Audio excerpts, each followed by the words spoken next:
Tras meses de investigación, hemos detenido al autor del caso de Sarah Payne. Actualmente estamos tomando declaraciones para esclarecer el asunto. Hoy os traemos el caso de Sarah Payne, que ha sacudido a toda la nación. El 1 de julio de 2000, en un caluroso día de verano en West Sussex, Inglaterra, 4 hermanos de la familia Payne jugaban a las escondidas en un campo de maíz cerca de la casa de sus abuelos. A lo largo de la costa, todo parecía completamente normal, hasta que se realizó una llamada de emergencia al 999. Por primera vez hoy en el tribunal, Benjamin Taylor mostró emoción. Miró al frente. En las pruebas proyectadas en la gran pantalla de la sala, no lloró cuando se mostraron las horribles fotos del cuerpo contusionado de Emma. Sin embargo, inmediatamente después de la lectura del veredicto, Benjamin Taylor rompió. La persona que llamó fue Sarah Payne, quien informó que su hija, Sarah, no había regresado a casa junto con sus hermanos. Apenas 2 horas después, la policía inició una investigación de gran escala por la desaparición de la niña. El caso rápidamente superó el ámbito local y se convirtió en una búsqueda a nivel nacional, ampliamente cubierta por los medios británicos. Mientras las autoridades buscaban a Sarah Payne, de 8 años de edad. Sarah Evelyn Isabel Payne era la tercera de 4 hijos. Según su madre, Sarah era la imaginación de la familia. Le encantaban las historias de hadas y las muñecas, y tenía una personalidad muy femenina. Con las personas que conocía era enérgica, juguetona y llena de vida, pero con extraños tendía a ser tímida. Sarah era recordada como una niña amable y cariñosa, que amaba la escuela y disfrutar del tiempo jugando con sus hermanos y su hermana. Durante el primer fin de semana de julio, la familia Payne estaba de visita en la casa del padre de Michael y su madrastra, Leslie y Terry, en West Sussex. En la noche del 1 de julio, la familia cenó junta y luego dio un paseo hasta la playa. Después, se permitió que los niños se quedaran afuera un poco más para jugar. No mucho tiempo después, los adultos regresaron para prepararse para la noche y llevar a los niños adentro para dormir. Al acercarse a la casa, de inmediato sintieron que algo no estaba bien. Lee, de 13 años, Luke, de 12, y Charlotte, de 6, estaban afuera con Leslie, pero Sarah no estaba con ellos. Alarmada, Leslie tomó la mano de Charlotte y preguntó si habían visto a Sarah. Los niños negaron con la cabeza. Dijeron que Sarah se había caído y golpeado la cabeza mientras jugaba, y luego había salido corriendo llorando hacia un espacio entre los cultivos, en dirección a la casa. Lee dijo que solo apartó la vista por un momento y después perdió de vista a su hermana. Los niños buscaron a Sarah durante unos minutos antes de correr a casa para avisar a los adultos. Casi de inmediato, la familia comenzó a buscar en los campos y zonas de playas cercanas, llamando a los vecinos y pidiendo ayuda. Nunca aceptó la negativa. Si quería hacer algo, lo hacía. Nunca tuvo límites. Lo intentó y lo logró en todo lo que quería. Cientos de los colores de Rika fueron lanzados al cielo solo para ella. Solo pienso en ella, recibiendo todos esos globos en el cielo. Creo que está ahí arriba y no sabe qué hacer con todos esos globos. Así que tal vez dando algunos y dibujando en otros. Muchos miembros de la organización. La búsqueda se inició bajo el nombre en clave Operación Maple e involucró a las fuerzas del orden y a residentes locales, todos concentrados en hacer todo lo posible para encontrar a la niña desaparecida.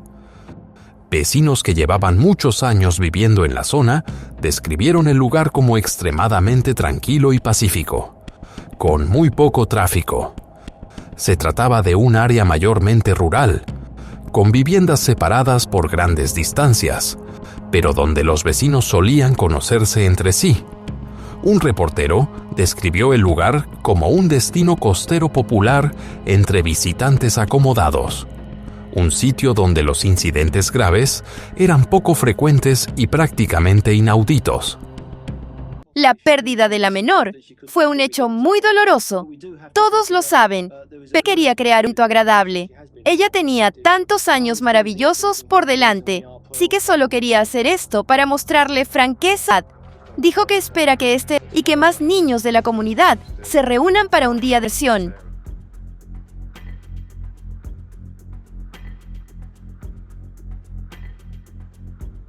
La zona donde Sara fue vista por última vez tenía solo una entrada y una salida. Según los reporteros, nadie solía entrar a ese lugar sin un motivo específico. A pesar de las búsquedas exhaustivas realizadas por la policía y los voluntarios, no se encontró nada. Ni ropa, ni pertenencias abandonadas, ni pistas claras en ningún punto. A medida que los agentes comenzaron a tomar declaraciones más detalladas, Lee le dijo a su madre que había visto algo, pero que no estaba seguro de si debía mencionarlo. Tras ser animado, contó que había notado una camioneta blanca circulando por la carretera cercana. Lee describió al conductor como un hombre de aspecto descuidado que le sonrió y le saludó con la mano al pasar. Recordó que la camioneta se alejó a gran velocidad, tan rápido que pudo escuchar el chirrido de las llantas sobre el asfalto. Dijo que había estado a solo unos pasos detrás de su hermana, a apenas unos cuantos metros, antes de perderla de vista. Lee proporcionó a la policía una descripción tanto del vehículo como del hombre que iba dentro. Con base en esa información, las autoridades comenzaron a ir de puerta en puerta y a interrogar a personas con antecedentes por incidentes sensibles en la zona. En un plazo de 48 horas, se realizaron 2 arrestos, pero ambos sospechosos fueron liberados rápidamente por falta de pruebas. Michael y Sara entonces concentraron todos sus esfuerzos en pedir ayuda a los medios de comunicación. En una conferencia de prensa, Sara habló con determinación sobre la búsqueda de su hija y sostuvo el osito de peluche de Sara mientras se dirigía al público. En una rueda de prensa, un representante de la familia agradeció a todos por haber asistido y afirmó que están muy decididos a encontrar a Sara. Expresaron que la familia mantiene siempre la fe en que ella regresará. El representante de la familia también leyó los mensajes que los hermanos de Sara escribieron para ella, con el contenido de que esperan que vuelva pronto porque todos la extrañan mucho y tienen una sorpresa preparada para cuando regrese. Hicieron un llamado a cualquier persona que haya visto a Sara para que lo comunique a las autoridades. La familia compartió que están intentando mantener un espíritu optimista y le transmitieron a Sara que toda la familia la ama y la espera.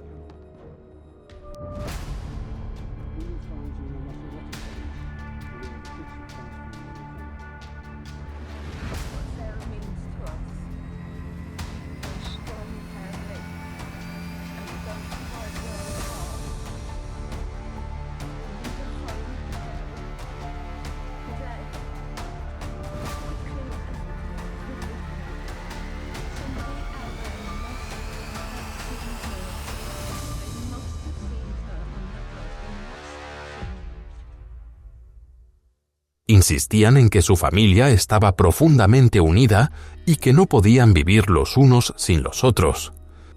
Sara se mantuvo al frente de la campaña mediática, asegurándose de que el nombre de su hija nunca fuera olvidado y de que la búsqueda no desapareciera de la atención pública. Rechazó con firmeza cualquier insinuación de que Sara pudiera haberse ido para siempre y, en cada llamado público, le hablaba directamente a su hija, expresando su convicción de que estaba a salvo y prometiéndole que volvería a casa pronto. La familia continúa enviando un llamado a la comunidad. Informaron que cientos de personas están haciendo esfuerzos para buscar a Sara cada día y esperan que alguien haya visto algo importante en la ruta por la que se cree que ella pasó. La madre de Sarah dijo que la familia está tratando de mantenerse optimista y envió un mensaje de que siempre la aman y la esperan para que regrese.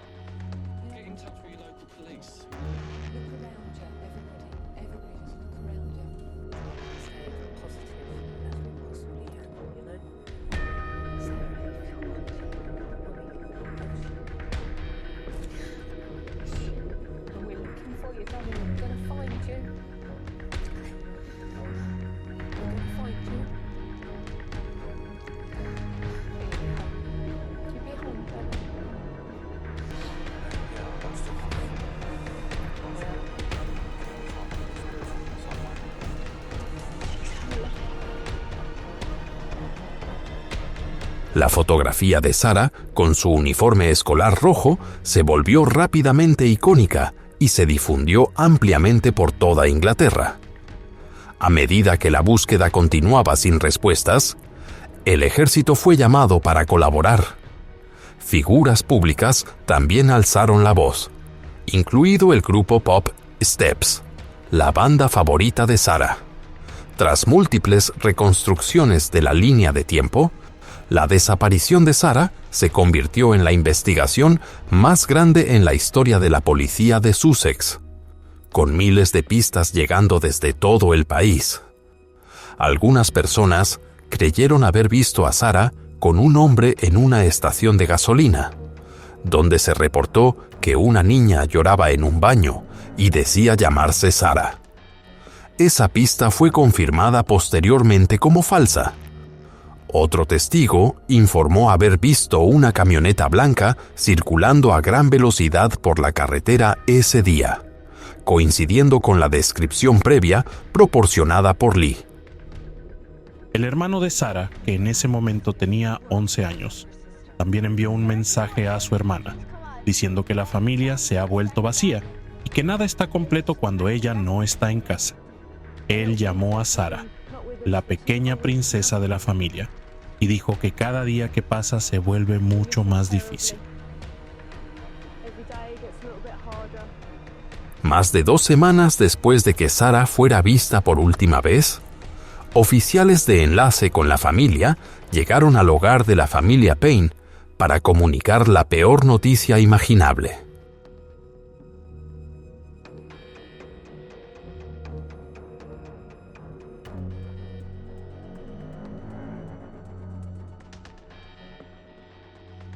Algún tiempo después, la policía anunció que había descubierto a una víctima joven en un área a corta distancia del lugar donde Sarah desapareció. La escena fue acordonada y las fuerzas especializadas procedieron a recopilar datos, muestras para análisis y otras pruebas. Toda la información está siendo enviada para su examen de acuerdo con el procedimiento de investigación. Según los registros del caso, los restos fueron descubiertos por un trabajador agrícola en un campo de West Sussex. La pérdida fue hallada sin vestimenta y enterrada en una sepultura poco profunda, hecha de manera apresurada. Mientras los oficiales de enlace con la familia intentaban preparar con cuidado a Michael y Sarah para la posibilidad del peor desenlace, los medios de comunicación informaron sobre el hallazgo antes de que la familia fuera notificada formalmente. Esto provocó que los hermanos de Sarah entraran en pánico y salieran corriendo al exterior, preguntando a sus padres si lo que estaban escuchando era cierto. Posteriormente, las pruebas forenses confirmaron que los restos pertenecían a Sarah Payne.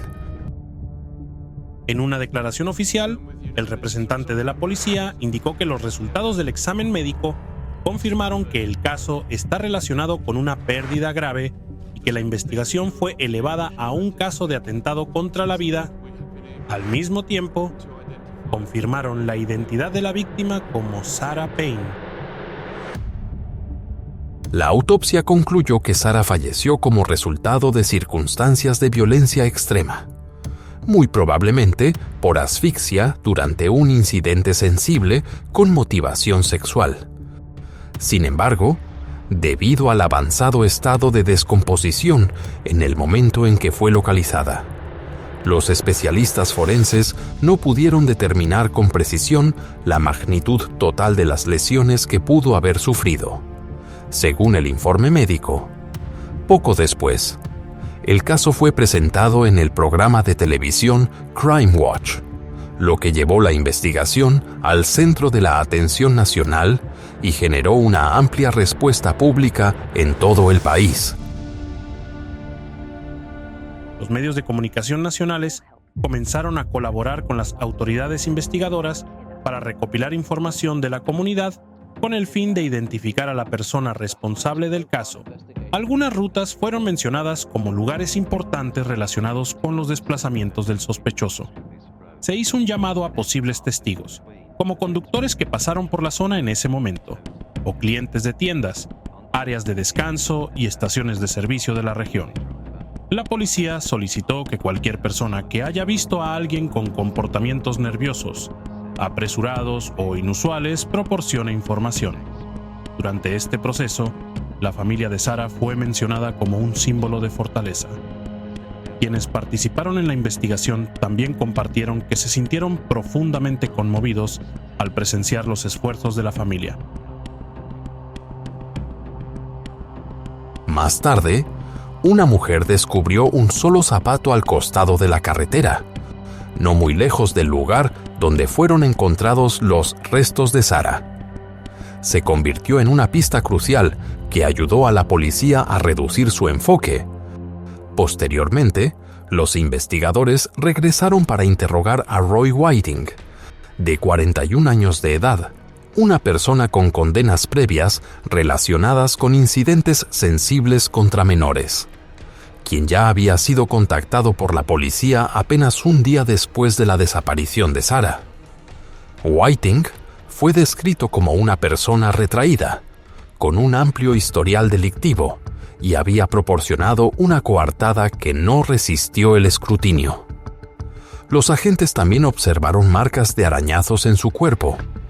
Sin embargo, durante todos los interrogatorios, Whiting se negó a responder a cualquier pregunta, repitiendo de manera constante sin comentarios en cada entrevista policial. Durante el proceso de investigación, la policía llevó a cabo múltiples interrogatorios con los sospechosos relacionados para esclarecer los hechos. Las preguntas giraron en torno a la ubicación del vehículo, los momentos de desplazamiento y las acciones realizadas durante el periodo en que ocurrió el incidente. Roy Whiting se convirtió rápidamente en el principal sospechoso. En 1995, Whiting había secuestrado y cometido una agresión grave de carácter sensible contra una niña de 8 años en Crowley y fue condenado a 4 años de prisión. En ese momento, un psiquiatra lo evaluó como de alto riesgo de reincidencia y advirtió que su conducta podría derivar eventualmente en un desenlace fatal para una víctima. A pesar de esa evaluación, fue liberado tras cumplir solo la mitad de su condena y, para 1997, se convirtió en una de las primeras personas en Inglaterra obligadas a registrarse como ofensor sexual. Whiting alquilaba un apartamento a solo unas pocas millas del lugar donde Sarah fue vista por última vez. Durante su entrevista inicial, afirmó que había pasado todo el día en una feria ubicada a 21 millas de distancia. Un registro de su apartamento no reveló pruebas concluyentes, y la policía se retiró manteniéndolo bajo vigilancia. Poco después, los investigadores descubrieron que Whiting era propietario de una camioneta blanca, un vehículo del que no tenían conocimiento previo.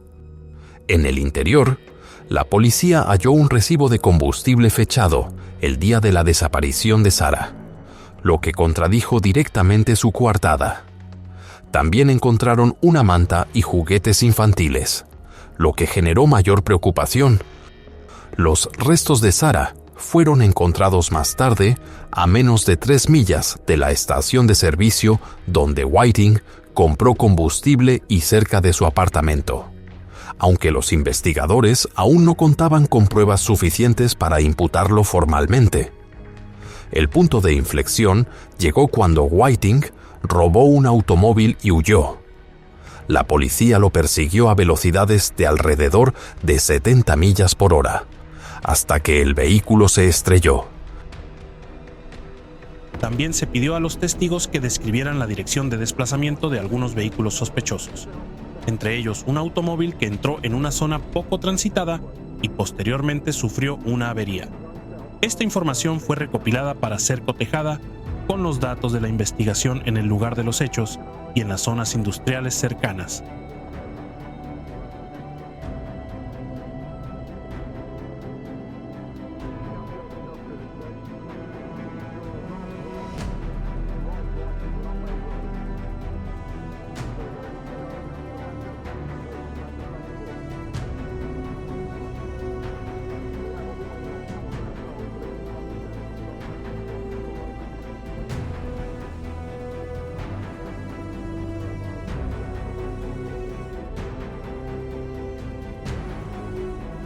Whiting fue arrestado por robo de vehículo y conducción peligrosa, lo que dio a la policía tiempo adicional para interrogarlo sobre Sarah.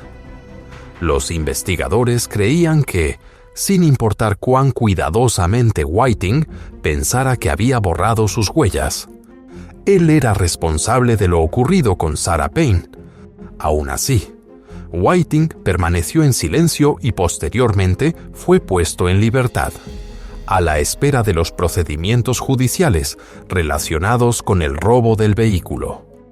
Un alto oficial involucrado en la investigación reflexionó más tarde que la desaparición y la pérdida de Sarah tocaron una fibra emocional profunda y enviaron ondas de conmoción por todo el Reino Unido. Creo que ha habido otros casos de gran repercusión desde entonces, pero este fue realmente el primero de esa magnitud ante la mirada pública, señaló. Con el tiempo, se celebró un funeral para Sarah. Su madre dijo que le dieron a su hija la despedida que merecía, explicando que nunca podría ofrecerle la boda de cuento de hadas que algún día debería haber tenido. Expresó un profundo agradecimiento al público y a todas las personas que acompañaron a la familia. Buscaron y alzaron la voz desde julio. Es muy difícil cuando todo el país siente una especie de pertenencia sobre tu hija, dijo. Quieres ir a un lugar tranquilo y simplemente llorar, intentar seguir viviendo, pero también entiendes lo que esto significó para tantas otras personas. Grandes multitudes asistieron al servicio, formando filas para dar su último adiós a Sarah. Un miembro de la familia de Sarah escribió sobre ella, describiéndola como una niña llena de energía que llegó a la familia en una mañana temprano y trajo alegría a todos. La llamaban princesa por su pureza y el cariño que mostraba hacia su familia. Desde muy temprano, Sarah y Michael creyeron que su hija había sido secuestrada y privada de la vida por una persona con antecedentes por incidentes sensibles, aunque aún no sabían quién era. Sarah comenzó a dedicar toda su energía a estudiar las leyes relacionadas con estos delitos y, juntos, la pareja juró cambiar el sistema. Cuando el periódico News of the World respaldó públicamente el esfuerzo, la campaña creció rápidamente y pidió a las autoridades la adopción de una versión británica de la Ley Megan de Estados Unidos. La propuesta buscaba exigir que la policía compartiera información sobre personas con antecedentes por incidentes sensibles que vivieran en la comunidad, permitiendo que madres, padres o tutores solicitaran esos datos si tenían preocupación por un posible riesgo para un menor. Más tarde, el periódico tomó la decisión altamente controvertida de publicar los nombres y fotografías de 50 personas condenadas por incidentes sensibles contra menores. Los críticos argumentaron que esta medida alimentó conductas de justicia por mano propia y provocó múltiples ataques, incluidos casos de identidad equivocada. Aún así, más de 1 millón de personas firmaron una petición a favor de lo que se conoció como la Ley de Sarah. En septiembre de 2000, 2 meses después de la desaparición de Sarah, Roy Whiting se declaró culpable de robo de vehículo y fue condenado a 22 meses de prisión. Ese periodo permitió a la policía concentrarse en el análisis forense y fortalecer el caso en su contra.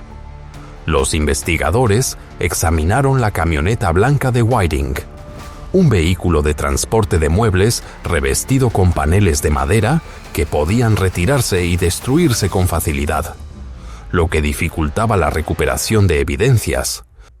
El avance decisivo ocurrió cuando se encontró un solo cabello rubio en una sudadera roja, y posteriormente se confirmó que pertenecía a Sarah.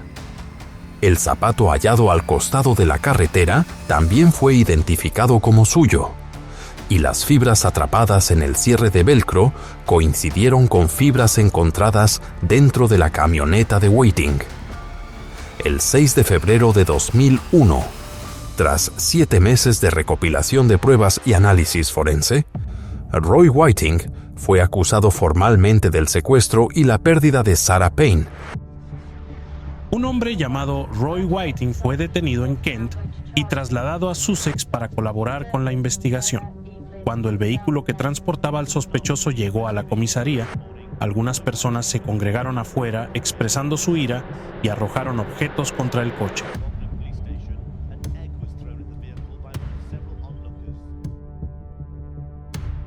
Whiting se declaró no culpable, lo que obligó a la familia a soportar un juicio largo y profundamente doloroso, durante el cual detalles que nunca quisieron volver a escuchar fueron expuestos en audiencia pública.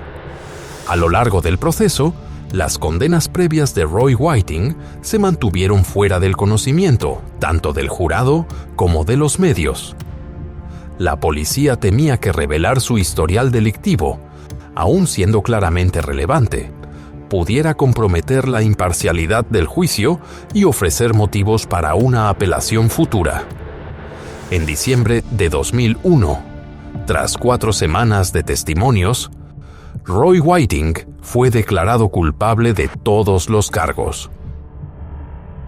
Tras ser interrogado, Roy Whiting fue acusado de estar relacionado con el caso de Sarah Payne.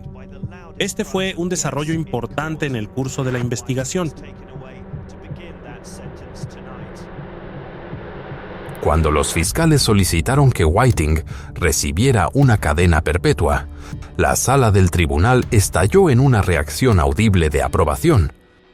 Whiting fue puesto bajo custodia de inmediato para comenzar a cumplir una pena de prisión de por vida, con un mínimo fijado en 50 años. Tras el proceso judicial, Roy Whiting recibió una condena prolongada por el acto de atentar contra la vida de Sarah Payne, la niña que desapareció en julio del año anterior. Solo después de que concluyó el juicio, se hicieron públicas las condenas previas completas de Whiting. Y fue entonces cuando tanto el jurado como el público en general conocieron toda la verdad sobre quién era realmente. La familia compartió que la sentencia no les trajo alegría, pero representó la justicia necesaria para que Sarah pudiera descansar en paz. Subrayaron que casos similares siguen ocurriendo cuando personas que ya han enfrentado condenas son liberadas y continúan causando daño. El padre de Sarah dijo que al escuchar el veredicto del tribunal, solo pensó en Sarah y que las emociones inundaron su mente.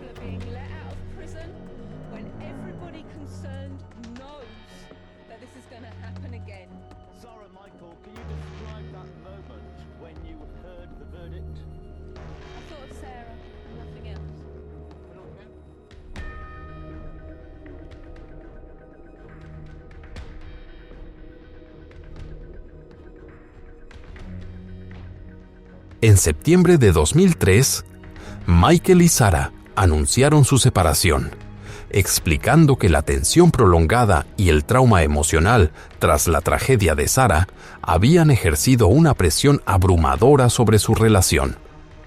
No mucho tiempo después, Sarah dio a luz a otra hija, y la familia pasó a tener 4 hijos sobrevivientes. A lo largo de los años, la incansable labor de defensa de Sarah y Michael a favor de la ley de Sarah comenzó finalmente a dar resultados.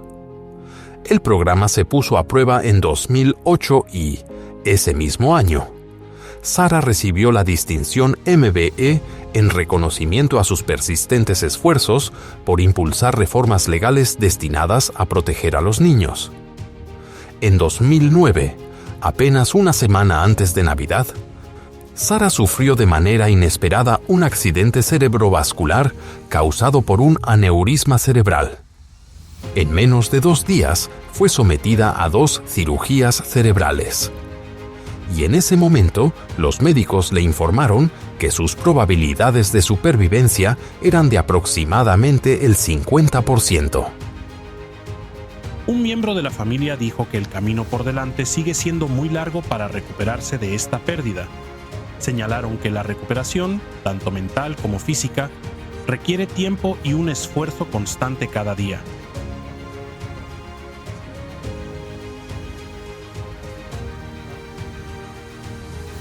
A pesar de todo, Sarah sobrevivió y, tras su recuperación, continuó con su labor de defensa sin bajar el ritmo.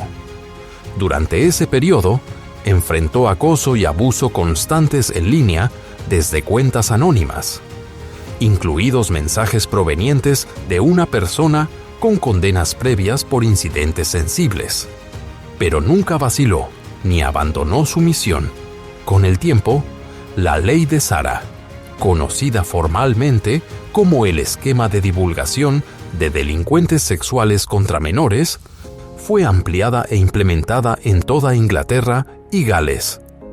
Sin embargo, la familia Payne recibió después otro golpe doloroso cuando Roy Whiting logró apelar su sentencia, lo que resultó en la reducción de su condena mínima a 40 años en lugar de los 50 años originales.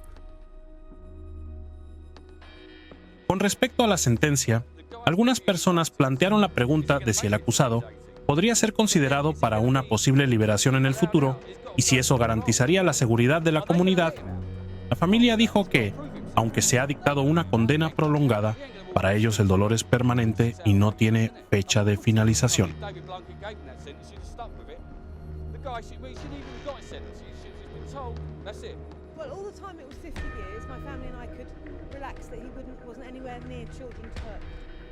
And there was no chance of getting parole, so that was something that we could relax about. Right now, obviously, we're a little bit reeling from this. We expected it to be cut, and to be honest, it could be a lot worse than it was. So he's still got a life sentence. The family obviously doesn't get a parole date. There is no parole date for the family. There is no end to this. This is our life. Según las regulaciones actuales, Roy Whiting será elegible para consideración de libertad condicional en 2041, cuando tenga 82 años de edad. Durante su tiempo en prisión, Whiting ha sido ampliamente rechazado por otros internos y ha enfrentado de manera repetida altercados físicos mientras se encontraba bajo custodia. Muchos años después, Roy Whiting volvió a aparecer en los medios cuando surgió información de que tuvo un conflicto con otro recluso en prisión. El incidente provocó que una persona fuera hospitalizada. Las autoridades confirmaron que fueron llamadas para gestionar este altercado.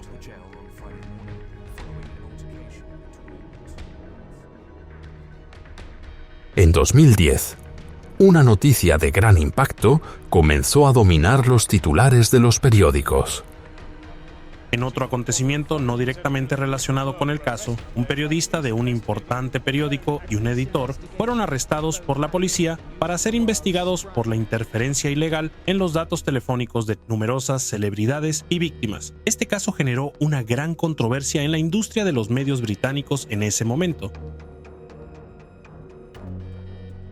El escándalo de la intervención ilegal de teléfonos, que involucró a News International, incluido el ya desaparecido News of the World y otros periódicos británicos, propiedad del magnate de los medios Rupert Murdoch, sacudió profundamente a la prensa del Reino Unido.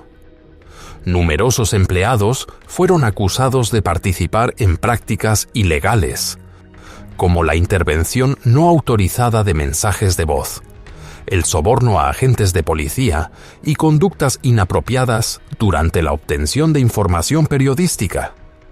Miles de personas fueron identificadas como objetivos de estas actividades, lo que derivó en graves violaciones a la privacidad. Entre los afectados se encontraban víctimas y sus familias, actores y figuras del entretenimiento, políticos, miembros de la familia real, deportistas, abogados involucrados en casos de alto perfil, altos mandos policiales y muchas otras personas. Investigadores confirmaron posteriormente que casi 5.000 víctimas estaban directamente vinculadas al escándalo. En 2002, Millie Dowler fue secuestrada y perdió la vida a manos de Libby Belfield, un reincidente responsable de múltiples delitos graves. En 2011, Scotland Yard descubrió que el buzón de voz de Millie había sido intervenido ilegalmente por periodistas que trabajaban para News of the World, junto con el investigador privado Glenn Mulcair. Una grabación de audio difundida durante la investigación captó a Mulcair solicitando el restablecimiento del buzón de voz de un teléfono, lo que confirmó aún más el acceso no autorizado. En una grabación publicada, algunas figuras implicadas conversaron sobre el acceso a los buzones de voz de otras personas para explotar información personal. Esto formó parte de una investigación periodística muy controvertida, en la que surgieron acusaciones de que numerosos personajes famosos habían sido víctimas de la violación de su privacidad. La investigación Leveson fue una indagatoria judicial pública creada para examinar la cultura, las prácticas y los estándares éticos de la prensa británica. En los años siguientes se llevaron a cabo una serie de audiencias públicas, y la verdad sobre lo ocurrido a lo largo de muchos años fue saliendo a la luz de manera gradual. Numerosas personas testificaron ante la investigación, entre ellas Kate y Jerry McCann, Christopher Jefferies, quien fue acusado injustamente en 2011 en el caso de Joanna Yates, así como figuras influyentes, funcionarios públicos y personas directamente afectadas. Sarah Payne estuvo entre quienes fueron informados por Scotland Yard de que existían indicios de que ella misma había sido objetivo de estas prácticas. Sarah contó que en una ocasión le fue entregado un teléfono móvil por Rebecca Brooks, quien en ese momento era editora de News of the World, para facilitar la comunicación con simpatizantes. Posteriormente, se sospechó que ese teléfono pudo haber sido accedido sin autorización. Sarah dijo que, de ser cierto, resultaría profundamente impactante y muy decepcionante. Al mismo tiempo, subrayó que News of the World había desempeñado un papel significativo en el caso de su hija y en la campaña para establecer la ley de Sarah. El escándalo de la intervención ilegal de teléfonos condujo finalmente al cierre de News of the World y provocó la renuncia de varias figuras de alto nivel dentro de la Policía Metropolitana, así como de personas vinculadas a News of the World y a News International. Rupert Murdoch dejó su cargo como director de News International y su hijo, James Murdoch, renunció como presidente ejecutivo. Sin embargo, Quienes resultaron más directamente afectados por el escándalo cargaron con pérdidas imposibles de medir, y las consecuencias los acompañarán por el resto de sus vidas. A pesar de la profunda tristeza por lo ocurrido, Sarah Payne decidió finalmente contribuir con un artículo para la última edición de News of the World. En ese texto, escribió en parte: "A veces es fácil olvidar, en momentos como este, que News of the World también fue una fuerza para el bien y que estaba formado por personas. No pretendo decir que fueran perfectos ni que siempre hicieran todo bien". También dijo que Rebecca siempre había estado en la primera línea de la campaña. "Yo no dormía. Podía llamar a las 2 de la madrugada y ella contestaba". Posteriormente, la familia Payne sufrió pérdidas aún más devastadoras. El padre de Sarah, Michael, cayó en una depresión severa y luchó con el consumo de alcohol tras la pérdida de su hija. Fue atormentado repetidamente por pesadillas recurrentes y se culpaba a sí mismo todos los días por lo ocurrido con Sarah. En 2014, ocurrió otra tragedia cuando Michael fue encontrado sin vida en su apartamento en Kent, a la edad de 45 años. En sus últimos años vivió en aislamiento, profundamente afectado por el alcohol, y solía decir a quienes lo rodeaban que creía que debió haber podido salvar a su hija aquel día. Los investigadores concluyeron que Michael falleció por causas naturales, y su padre señaló más tarde que la familia no pudo determinar una causa exacta. Aunque creían que el alcohol influyó, los hermanos de Sarah también han cargado con un peso emocional duradero, viviendo con un duelo y una sensación de pérdida que nunca se ha desvanecido por completo. Un testigo del caso de Sarah Payne compartió posteriormente que sufrió efectos psicológicos duraderos, como dificultad para dormir y ansiedad. Esta persona dijo que durante muchos años se culpó a sí misma, pensando que si hubiera corrido más rápido o prestado más atención, podría haber ayudado a Sarah. Sin embargo, reconoció que a los 13 años no podía haber hecho mucho más en esas circunstancias.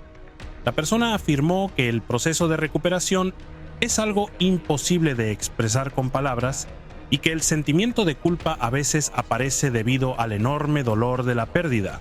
También compartió que, tras acontecimientos como estos, lo importante es aprender a seguir viviendo y aceptar que no siempre hay respuestas para todo. La familia de Sarah Payne siempre ha sido firme en una convicción: su pérdida nunca sería en vano. Los oficiales que participaron en la investigación describieron a Sarah Payne como una de las mujeres más fuertes y extraordinarias que habían conocido. Alguien que enfrentó cada etapa dolorosa del caso con un nivel excepcional de entereza, fortaleza y dignidad. Sarah continuó recibiendo numerosos reconocimientos por su labor en la protección infantil y se convirtió en la primera comisionada de víctimas del Reino Unido. Más tarde, la comunidad académica también reconoció su trabajo en políticas sociales y protección, otorgándole un doctorado honorario y convirtiéndola formalmente en la doctora Sarah Payne. "Hablo con ella todos los días", dijo Sarah. "Siempre es una niña de 8 años. Se quedará a esa edad para siempre. Puedo ver, a través de mis otros hijos, cómo podría haberse visto y cómo habría sido su personalidad". Sarah explicó que, en su mente, su hija siempre permanecerá con 8 años. Eso la hace sentir más real. Puedo escuchar su risa. Puedo ver esa sonrisa traviesa. Para mí, quiero recordarla siempre como esa niña dulce y encantadora de 8 años. Una escultura conmemorativa fue colocada en la antigua escuela primaria de Sarah, simbolizando la infancia, la alegría y la inocencia. permanece como un homenaje silencioso pero profundamente significativo, que refleja a la niña alegre, amorosa y bondadosa que fue Sarah Payne. Su familia continúa trabajando incansablemente para asegurarse de que nunca sea olvidada y mantiene la esperanza de que la ley de Sarah siga protegiendo a niños y familias durante muchos años más. El caso de Sarah Payne se mantiene como una condena clara e intransigente a las acciones de Roy Whiting, una persona peligrosa con antecedentes por incidentes sensibles, que había sido identificada y sobre la cual se habían emitido advertencias mucho antes, y que aún así logró tener acceso a una menor y provocar una tragedia irreversible. Lo que ocurrió con Sarah no fue un accidente aleatorio. Fue el resultado de fallas en la supervisión, en los sistemas de alerta y en la protección infantil. Esta historia demuestra que cuando las señales de advertencia son ignoradas, cuando la información no se comparte a tiempo y cuando las comunidades no cuentan con las herramientas necesarias para proteger a sus niños, las consecuencias pueden ser una pérdida permanente. Por eso, la creación de la ley de Sarah no fue simplemente una reacción al delito de Roy Whiting, sino una lección profunda para la sociedad sobre la responsabilidad colectiva. Al mismo tiempo, el papel de los medios de comunicación, especialmente a la luz del escándalo de News of the World y la investigación Leveson, sirve como recordatorio de que el periodismo poco ético puede profundizar el daño sufrido por las víctimas y sus familias. Esta no es solo un true crime documentary sobre una niña arrebatada demasiado pronto.